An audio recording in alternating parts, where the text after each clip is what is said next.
Hello everyone, today I'll be showing you 5 life-saving Excel hacks you never knew you needed. Let's get right into it. Here's the first I have here is flash fill. Do you have a document with a full name and you intend to split the full name into first name and last name? So let's assume the first name is John. You guys, there are 2 ways to do this.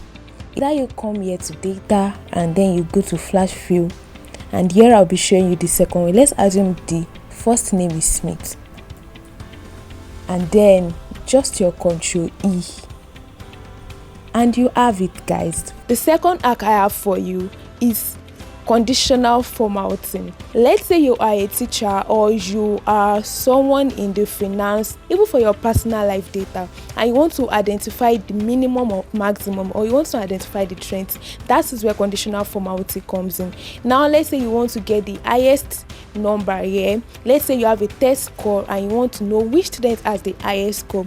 That's where you use conditional formatting. So let's say we want to format the score 1 and 2 to know students with grades higher than 50. But let's raise the bar up a little bit. Let's say students with grades higher than 80, right? So I go back to my home. Here you see conditional formatting. Then highlight cells with greater than, because we want to identify those greater than 80. Then you have it. So this tells you the students with grades greater than 80%. So you want to know which student has the highest total score. Firstly, we highlight the total column.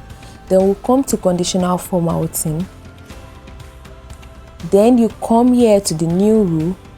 You choose which color you want. I prefer this actually. So this is telling me that the scores with the lightest yellow color has the maximum, while the one with this color has the minimum. Is that not sweet? Let's see. And boom, yes, we have it. So here I can see 175 has the lightest yellow colors. Adebayo had the highest score, right guys? The next one I have, which is removing duplicates.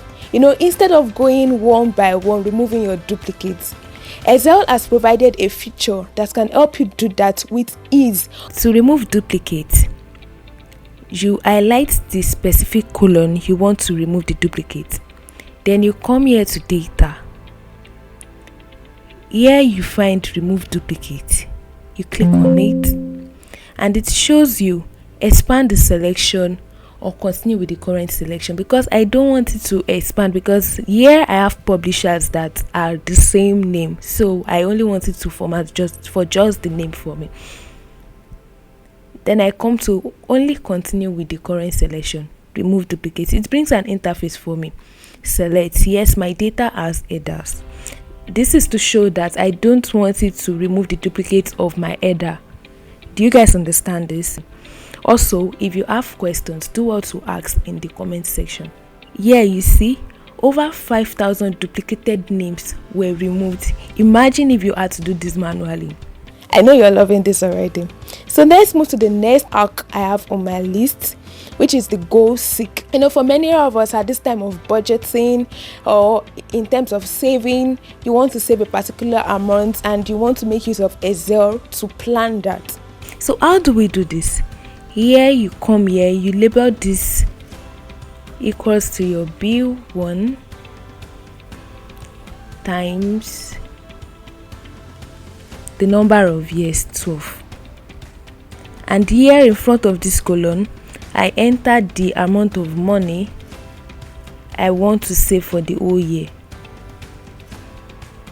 That's 500,000. I go to my what if analysis under my data menu.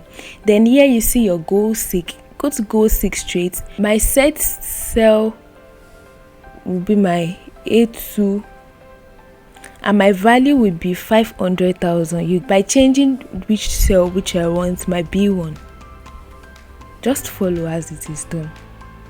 If you have a monthly savings of 41,666 naira 67 kobo, in a year you will have a total savings of 500,000 naira.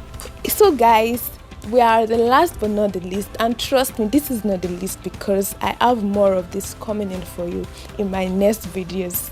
So the last but not the least is the drop down list. This helps you to be able to monitor which of your tasks have been successful. It helps in that way. You can use it for diverse kind of things, for several things actually.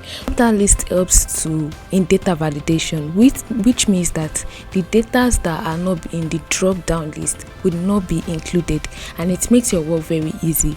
So let's say I have a task here and I want to select which ones I've completed, which one are in progress, and which one are pending. I want to be able to monitor my progress in order to be much more productive. So instead of inputting this one by one, I will go here, highlight the columns underneath your status, then go to data validation. Here under allow, I will click list. Then I'll list out everything I want to be in the drop down. Then that is it. Very simple. And there I can click OK, prepare proposal, still pending, have not prepared my proposal, review documents, yes, I've completed that. You see how easy it is? In just 2 seconds you are done. You don't have to start typing it by yourself, and it helps your work to be very productive and well organized. So guys, we've come to the end of this amazing videos. Yes, I know it's life-saving for you, because the moment I realized this, it saved me a lot of works, guys, a lot. And I would love you to comment which one you find very useful of these hacks I shared today.